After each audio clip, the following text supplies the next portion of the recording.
Friends, कन्या लग्न 2022 2022 का पूरा आपका साल कैसा रहेगा। और 2022 के इस साल में हम पहले ट्रांजिट का डिस्कस करते हैं। हम सिर्फ इस वीडियो में बड़े ग्रह और बूथ को कंसिडर किया है मैंने। तो बड़े ग्रह जो है, बड़े ग्रह गुरु, जैसा कि गुरु 22 अप्रैल को कुंभ से मीन जाएगा। तो पहले 22 अप्रैल से पहले क्या स्थिति रहेगी वो हम डिस्कस कर लेते हैं। 22 अप्रैल से पहले जब तक गुरु आपका यहाँ है तब तक आपको जॉब में प्रोग्रेस देगा, और इसके अलावा विदेश के रिलेटेड कामों में भी प्रोग्रेस देगा। इसके अलावा काम धंधे के अंदर भी आपको मदद देगा और जॉब में भी काफी प्रोग्रेस आपको मिलेंगी। लेकिन आपको लट्ठपना यानी कि बेसिकली ओबेसिटी यानी थोड़ा सा मोटापे से बचना है, ठीक है। अब इसके बाद जब गुरु यहाँ आ जाएगा, तो गुरु यहाँ आ जाएगा तो वो आपका जो स्पाउस है वो आपको टीचर की तरह लगेगा, वो आपको कुछ ना कुछ एडवाइस देगा। और ये चीज हो सकता है काफी लोगों को पसंद है, काफी लोगों को पसंद ना आए, पर उनकी एडवाइस से आपका फायदा होगा ये जरूर पक्का है। तो आपको उनकी एडवाइस मान के चलना है, और जो स्पाउस है उनके साथ अपने अच्छा बना के रखने में आपको मदद भी मिलेगी। इसके अलावा आपके खुद का जो कॉन्फिडेंस या प्रोग्रेस, सब चीजें अच्छी रहेगी। कॉन्फिडेंस, प्रोग्रेस और इन जनरल, और आपके पार्टनरशिप में भी आपको थोड़ा फायदा मिलने की संभावना है अप्रैल 22 के बाद में। लेकिन यहाँ जो गुरु है वो लगभग वक्री हो जाएगा जुलाई 29 से लेके नवंबर 24 2022 तक। तब तक आपको आपके स्पाउस के साथ अच्छा बना के रखना है, और किसी भी गुरु का आपको अपमान नहीं करना है, और हल्दी का सेवन आपको करते रहना है। चाहे आप दूध के अंदर लीजिए, चाहे कैसे भी लीजिए। शनि जो है आपके 5th हाउस में साल में, और शनि आपके 5th हाउस से 6th हाउस में जाएगा। तो पहले जब 5th हाउस में रहेगा अप्रैल 29 के पहले, हम उसको डिस्कस करते हैं। अप्रैल 29 के पहले शनि यहाँ पे रहते वक्त आपके जो बैचलर डिग्री है उसमें मदद करेगा। आपके जो बच्चे हैं उनको भी उनकी भी मतलब स्थिति अच्छी रहेगी, और उसके अलावा आपको फायदा भी मिलेगा, लेकिन थोड़ा तकलीफ देगी क्योंकि यहाँ शनि की शत्रु राशि है। तो यहाँ वो एक्सपेक्ट कर रहा है 11वें हाउस पे वो फायदा तो करता है, 11वें हाउस पे वो मदद तो देता है, लेकिन यहाँ जो राशि है वो इतनी अच्छी न रहने के कारण थोड़ी बहुत दिक्कत आएंगी, लेकिन आपको लाभ जरूर मिलेगा। इसके अलावा शनि यहाँ लग्न पे भी देख रहा है, तो मैं कहूंगा कि आप थोड़ा सा डिप्रेसिव टेंडेंसी से बचे रहे। और इसके अलावा स्पेकुलेशन करने का भी काफी लोगों को मन होगा, क्योंकि ये 5th का लॉर्ड एक्सपेक्ट कर रहा है। तो पर स्पेकुलेशन अगर आप कर रहे हैं किसी भी तरीके की, तो कैलकुलेटिव स्पेकुलेशन करें, रिस्क रिवॉर्ड देख के काम काज करें, और बहुत ज्यादा स्पेकुलेशन ना करें। और अगर आप यहाँ जो शनि होता है, अगर किसी को उसका फायदा उठाना है, तो जो मैंने काफी बार देखा है जब शनि 5th में होता है तो ऐसा इंसान को स्पेकुलेशन में भी फायदा होता है, लेकिन किस तरह के स्पेकुलेशन में, यानी कोई चीज है जो नीचे गिरी हुई है, जो क्वालिटी चीज है, तो उसको अगर हम सस्ते भाव में खरीद ले और बाद में उसको महंगे भाव में बेच दे, इस तरह की चीज। यानी 10 रुपए में एक आधी चीज लिया जो कि वर्थ रखती थी 30-35 रुपए की, जस्ट बिकॉज मार्केट गिरा इसलिए 10 रुपए तक आई। तो मैं यहाँ पे पेनी स्टॉक को बिल्कुल प्रमोट नहीं कर रहा, ये पहले ही बता देता हूँ। और 10 रुपए में आई, और वो 10 रुपए की चीज बाद में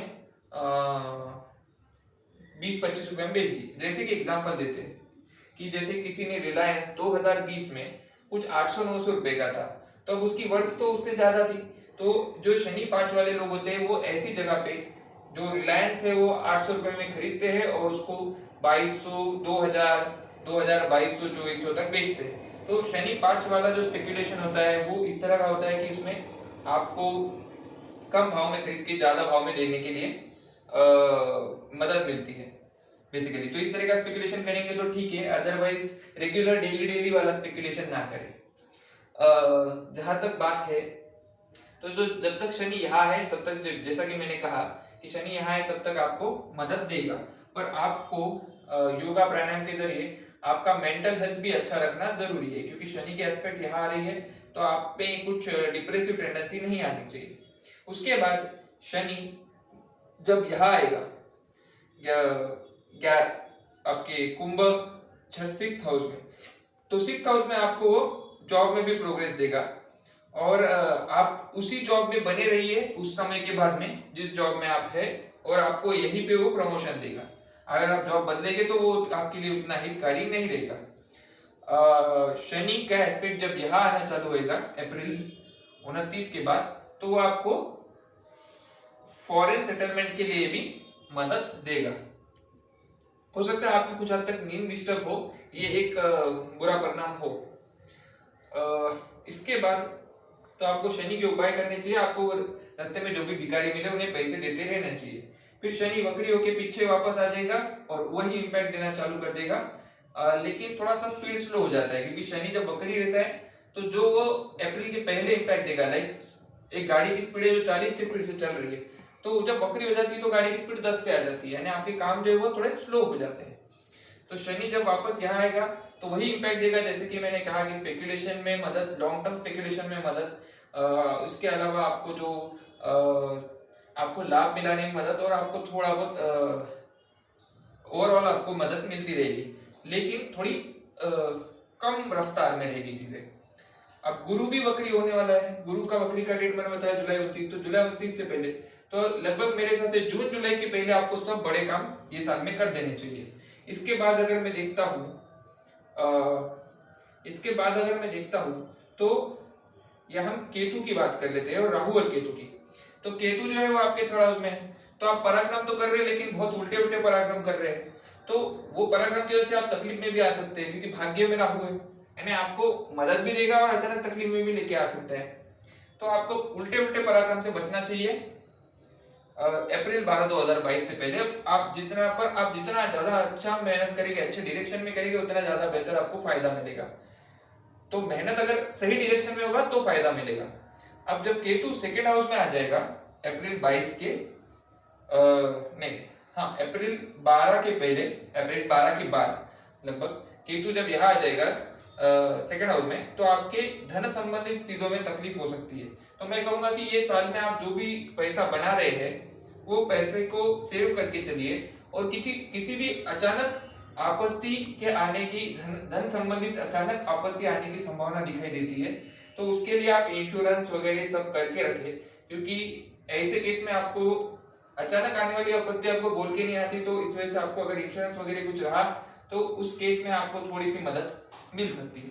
राहु जब आपका 9 से 8 में आएगा तो अचानक तकलीफें देने में ये काफी ये है, और ये राशि उसे कोई खास पसंद नहीं है, मेष राशि, तो वो अचानक तकलीफें काफी देगा। तो मैं कहूंगा गाड़ी बहुत ही संभल के चलाए अप्रैल 12 के बाद से लेके साल भर। तो इस दरमियान आप राहु के भी उपाय कर लीजिए कि राहु के लिए आप बहते हुए पानी में नारियल को हाथ में पकड़ के उसे छोड़ दीजिए, और केतु के लिए उपाय रहेगा कि गणेश जी की आराधना करिए, गणेश जी की आराधना करिए, उसके अलावा काले कुत्ते को रोटी खिलाइए। अब मैं आपको कुछ डेट्स बता देता हूँ जिन दिनों में आपको अवॉइड करना है कुछ बहुत बड़ा काम, क्योंकि बुध जब वक्री होता है तब आपका लग्न भी इफेक्ट होता है और आपका 10वां भाव भी इफेक्ट होता है। तो इस वजह से आपको इन दिनों में कोई बड़ा काम नहीं करना है, वो डेट्स है इन दिनों में, क्योंकि आपको इन दोनों जगह पे दिक्कत आएगी। जनवरी 14 से फरवरी 4, मई 10 से जून 13, सितंबर 10 से अक्टूबर 2, दिसंबर 29 से जनवरी 18 2023। तो ये लगभग कुछ साल में कुछ मेरे हिसाब से एक 30-40 दिन या 50 दिन होंगे। उन दिनों के अंदर आपको काम नहीं करना है, और ये टुकड़े टुकड़े में है, तो आपको बीच बीच में समय मिलता रहेगा। तो आपने ये ध्यान रखना है कि इस दरमियान आप कोशिश करें कि बड़ा डिसीजन ना ले, और अगर ले रहे हैं तो उसे बहुत संभल के ले, क्योंकि तो डिसीजन तो कई बार आपको इन डेट्स के पहले भी लेना पड़ सकता है, तो उस समय आप शायद उतना फॉलो ना कर पाए, लेकिन उस समय आपको फिर 2 या 3 लोगों को दिमाग लगा के फिर शांति से सोच समझ के डिसीजन लेना चाहिए, क्योंकि चांसेस है कि इन समय में आपका डिसीजन गलत चले जाए। तो आपको बुध के लिए आपको एक और उपाय करना चाहिए, आपको हरी सब्जी ज्यादा खानी